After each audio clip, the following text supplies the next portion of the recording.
Friends, welcome to mummy style. நான் இன்றைக்கி உங்களோட ஷேர் பண்ண போகிற ரெசிபி வந்துட்டு உளுந்த வடை. அதை எப்படி மிக்சியில் நம்ம வந்துட்டு ரொம்ப ஈஸியாக செய்யலாம் அப்படின்னு நான் வந்துட்டு உங்களோட ஷேர் பண்ணிக்க போகிறேன். அதுக்கு தேவையானது 100 கிராம்ஸ் வந்துட்டு உளுந்து. அதை நான் வந்துட்டு 3 to 4 hours நான் வந்துட்டு சோக் பண்ணியிருக்கேன். அதை வந்துட்டு சோக் பண்ணிவிட்டு ஒரு 10 to 15 minutes நான் வந்துட்டு ஃப்ரிட்ஜில் வச்சு எடுத்திருக்கேன். அது கொஞ்சம் சில் ஆகிறதுக்காக. அப்புறம் கொஞ்சம் வெங்காயம், பச்சை மிளகா, இஞ்சி, கருவேப்பிலை. வாங்க மிக்சியில் இதை எப்படி நம்ம ரொம்ப ஈஸியாக கிரைண்ட் பண்ணலாம் அப்படின்னு நான் காட்டுறேன். இப்போ நம்ம சோக் பண்ண வாட்டர்லாம் நம்ம வந்துட்டு ஸ்ட்ரெயின் பண்ணி எடுத்துட்டு இந்த உளுந்தை மட்டும் எடுத்து நம்ம வந்து மிக்சியில் போட்டுக்கலாம். அப்புறம் தெளித்து ஒரு 1.5 டேபிள் ஸ்பூன் அப்படி ஒரு 4 டேபிள் ஸ்பூன் வரைக்கும் நம்ம வந்துட்டு வாட்டர் சேர்த்துக்கலாம். கொஞ்சம் தெளித்து சேர்த்து நான் அரைக்கலாம். ஸோ மிக்சியில் போட்டாச்சு. நான் இப்போது இதை கிரைண்ட் பண்ணிவிட்டு உங்கள்கிட்ட காட்டுறேன். இந்த மாதிரி வரும். இதை நம்ம வந்துட்டு கொஞ்சம் இதை வந்துட்டு எடுத்து விட்டுட்டு கொஞ்சம் லேசாக வாட்டரை ஸ்ப்ரிங்கிள் பண்ணி நம்ம வந்துட்டு அரைக்கலாம் திருப்பி. ஸோ இந்த மாதிரி இது வந்துட்டு அரைஞ்சிருக்குன்னு பாருங்கள்.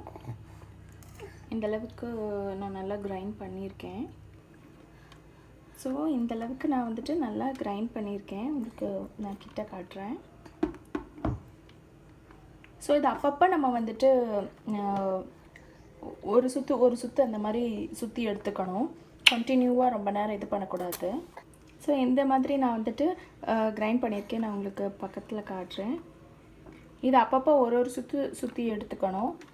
கண்டினியூவாக நம்ம வந்துட்டு கிரைண்ட் பண்ணக்கூடாது. ஸோ நல்லா இது மாதிரி திக்காக கிரைண்ட் பண்ணிக்கணும். இப்படி மாவை எடுத்து நம்ம தண்ணியில் போட்டோன்னா அது வந்துட்டு நல்லா வந்துட்டு மிதக்கணும். அப்படி அது வந்துட்டு ஃப்ளோட் ஆனால் தான் அது வந்துட்டு நல்லா கரெக்டான பதத்தில் இருக்குதுன்னு அர்த்தம். இந்த மாவில் வந்துட்டு சால்ட் சேர்த்துட்டு ஒரு 1/2 டேபிள் ஸ்பூன் அரிசி மாவு சேர்த்துட்டு அதுக்கப்புறம் சின்ன வெங்காயம், இஞ்சி, கருவேப்பிலை, பச்சை மிளகா வந்துட்டு சேர்த்துக்கலாம். சின்ன குழந்தைங்களுக்கு கொடுக்குறதா இருந்தால் நம்ம வந்துட்டு பச்சை மிளகா அவாய்ட் பண்ணிக்கலாம். இப்போ வந்துட்டு தண்ணி லேசாக தொட்டு இதில் வச்சுட்டு தண்ணி தொட்டு மாவு எடுத்துக்கணும். அதுக்கப்புறம் அதை லேசாக ஃப்ளாட் ஆக்கிட்டு நடுவில் ஒரு ஹோல் பண்ணிவிட்டு நம்ம அதை வந்துட்டு வச்சுருக்கேன்.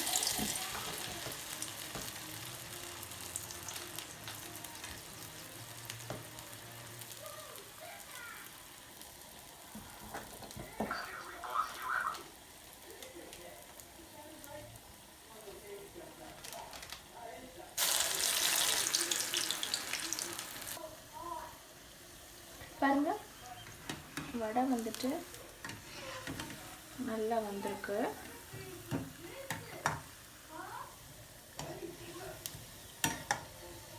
இது நல்லா கொஞ்சம் மீடியமான ஃப்ளேமில் வச்சு அதை நம்ம வந்துட்டு வேக விட்டுக்கலாம். ஹை ஃப்ளேமில் வச்சு அதை வந்துட்டு சீக்கிரம் கருகிடும்.